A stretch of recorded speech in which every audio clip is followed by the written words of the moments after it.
Good evening. Góða kvöldið. I will read mostly in the language of Snorri Sturluson, a colleague of mine from way back. En ég ætla að byrja á ljóði sem heitir Blóm sem má endurtaka. And I would like to ask Meg Matic to come and join me here and read the English translation. It's to open up the poetic senses, and after that, even though you don't understand Icelandic, you will understand everything I say. First in Icelandic or first? Yeah. I think Icelandic first. Okay. Gabe is passing out handouts of English translations of everything soon. We'll read.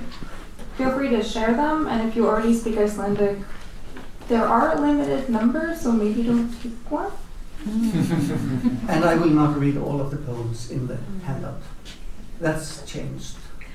We changed a lot Okay. tonight. All right. Þá byrja ég. Blóm sem má endurtaka.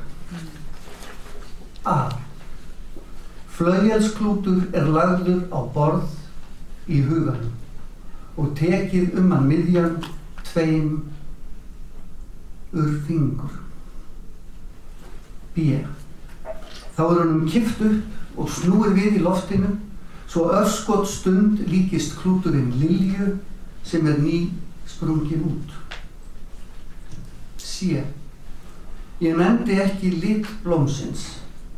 Til þess að sjá hann þarf að endurtaka leikinn með lokuð augun. A flower that may be repeated. A. A velvet cloth is laid on a table in my mind.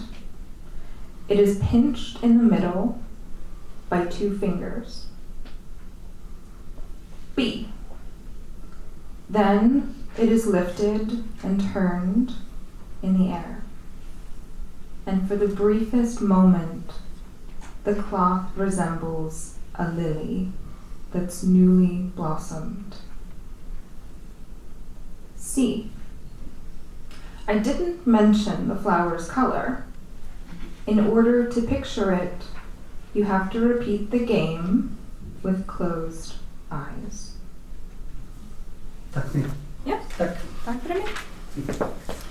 Nótt sítrónunnar. Glitrandi mistur af hafi, götuljósin stækkuðu, eitt ljósker skein í hverjum dropa á gleraugunum mínum.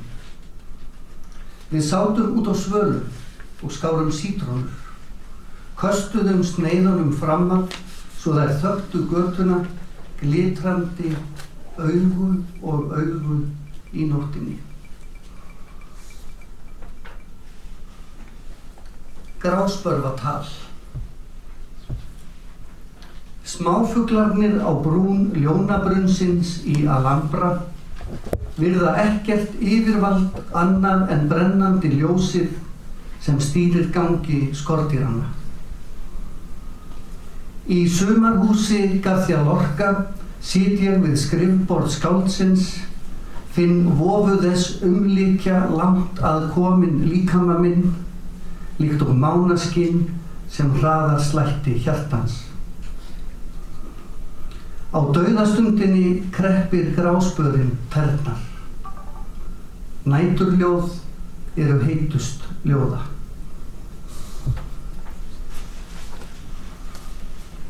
Söngur breytinganna. Stjörnumerki gærdagsins hafa skipt stað. Fjall í fjarska hefur færst nær, vegirnir orðið að vatni. Ekkert kort vísar okkur leiðina heim yfir síkvík landsvæðið. 14.000 ára gömul kona, 10.000 ára eiginmaður hennar, 6.000 ára gamlir tvíburar þeirra birtast okkur í nóttinni, málglaður hópur fólks. Þessar vatnaleiðir hafa alltaf verið mannskæðar. Þetta fjall hefur alltaf verið forvitið, stjörnurnar aldrei verið sáttar.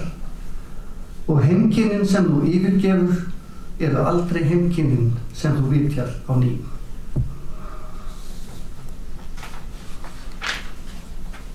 Næturverk.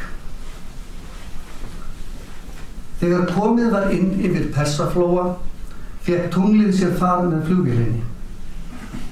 Þaðan sem ég sat í gluggasætinu sá ég það speglast í hvítum vængnum.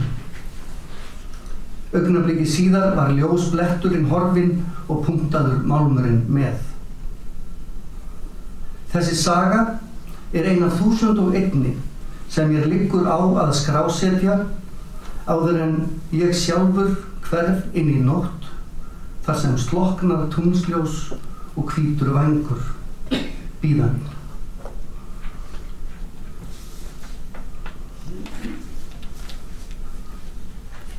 Gárur. Svo er sagt að þegar orð hefur verið sungið, þagni það aldrei. Það muni aðeins dvína þar til alheimurinn dregur að sér andan fyrir næsta mikla kveld. Og þá verður það ofið inn í fæðingaróp nýskapaðrar veraldar. Sundtak sem tekið er fyrir opnu hafi glatar aldrei krafti sínum. Öldurnar sem Hvítabjörn skapaði með sundi sínu út Canal Grande árið 1405 er húsbændur hans sigldu til Jerúsalem.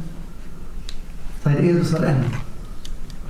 Ég fann þær skella á votum fótum mínum þar sem ég óð Alta Aqua háflóðið eitt föstudagskvöld í apríl árið 2019.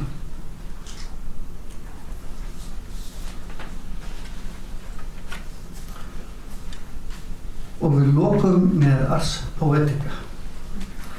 We close with Ars Poetica in Icelandic and English. Ars Poetica. Það vill henda í ljóðum að þegar þokunni léttir taki hún með sér fjallið. In poetry, it often happens that when the fog lifts, it takes the mountain with it. Takk.